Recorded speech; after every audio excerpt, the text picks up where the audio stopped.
Di sebuah desa yang damai, tinggal seorang pemuda bernama Rama. Rama adalah anak kedua dari pasangan suami istri yang saleh. Keluarga Rama sangat religius dan selalu memegang teguh nilai-nilai iman. Mereka sering membaca dan mempelajari kitab suci bersama-sama. Suatu hari, keluarga Rama sedang membahas kitab Matius 21 ayat 1-11 yang menceritakan kedatangan Yesus ke Yerusalem. Mereka membahas betapa pentingnya menyambut Yesus dengan penuh sukacita dan kerendahan hati. Rama merasa terinspirasi oleh cerita tersebut dan berpikir bagaimana ia bisa menerapkan pelajaran ini dalam kehidupan sehari-harinya. Beberapa hari kemudian, Rama mendengar kabar bahwa ada seorang tetangga yang sedang mengalami kesulitan. Tetangga tersebut sedang menghadapi masalah keuangan dan kesulitan dalam memenuhi kebutuhan sehari-hari. Rama merasa tergerak hatinya untuk membantu. Tanpa berpikir panjang, Rama pergi ke pasar dan membeli beberapa bahan makanan serta keperluan sehari-hari. Ia kemudian membungkusnya rapi dalam keranjang dan membawanya ke rumah tetangganya. Rama mengetuk pintu dan dengan penuh kegembiraan memberikan bantuan tersebut kepada tetangganya. Tetangga Rama sangat terkejut dan terharu dengan kebaikan hati Rama. Mereka merasa disambut dengan penuh sukacita dan kerendahan hati, seperti dalam cerita kitab Matius. Mereka merasa diberkati oleh kebaikan Rama dan keluarganya. Kejadian ini menjadi pembelajaran bagi Rama dan keluarganya. Mereka menyadari betapa pentingnya menyambut orang lain dengan penuh sukacita dan kerendahan hati. Mereka berjanji untuk selalu membantu sesama dengan tulus dan tidak mengharapkan imbalan apapun.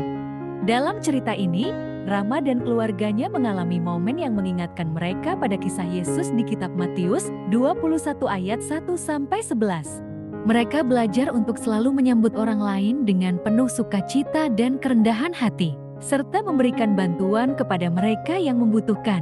Kisah ini mengajarkan kita tentang pentingnya kasih sayang, kebaikan hati, dan kepedulian terhadap sesama. Cerita ini juga mengajarkan Rama tentang pentingnya memberikan perhatian dan kasih sayang kepada sesama. Rama melihat bahwa orang-orang di dalam cerita dengan tulus menyambut Yesus dan memberikan penghormatan kepadanya. Hal ini membuat Rama merasa terdorong untuk melakukan hal yang serupa dalam kehidupan sehari-harinya dengan memberikan bantuan dan dukungan kepada mereka yang membutuhkan. Rama juga terinspirasi oleh kerendahan hati Yesus. Meskipun dia disambut sebagai raja, Yesus memilih untuk datang dengan cara yang sederhana dan rendah hati, mengendarai seekor keledai.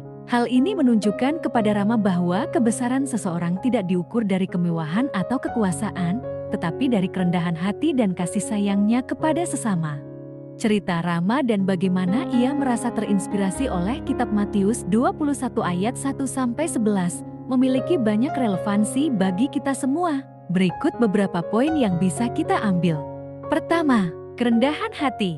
Seperti Yesus yang memilih untuk datang dengan cara yang sederhana dan rendah hati, kita juga diajarkan untuk selalu merendahkan hati. Kita diingatkan bahwa kebesaran seseorang bukan diukur dari kemewahan atau kekuasaan, tetapi dari kerendahan hatinya dan kasih sayangnya kepada sesama.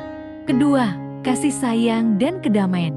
Cerita ini mengingatkan kita tentang pentingnya menjalankan nilai-nilai kasih sayang dan kedamaian dalam kehidupan sehari-hari. Seperti Rama yang membantu tetangganya, kita juga diajarkan untuk selalu membantu dan menyayangi sesama. Ketiga, sikap positif. Orang-orang Yerusalem menyambut Yesus dengan sukacita dan hormat. Ini mengajarkan kita untuk selalu memiliki sikap positif dan menghargai orang lain, terlepas dari kondisi atau situasi yang kita hadapi. Jadi, cerita ini sangat relevan bagi kita semua. Ini mengajarkan kita tentang pentingnya kerendahan hati, kasih sayang, sikap positif, dan kesediaan untuk membantu orang lain. Semua nilai ini adalah hal-hal yang harus kita terapkan dalam kehidupan sehari-hari.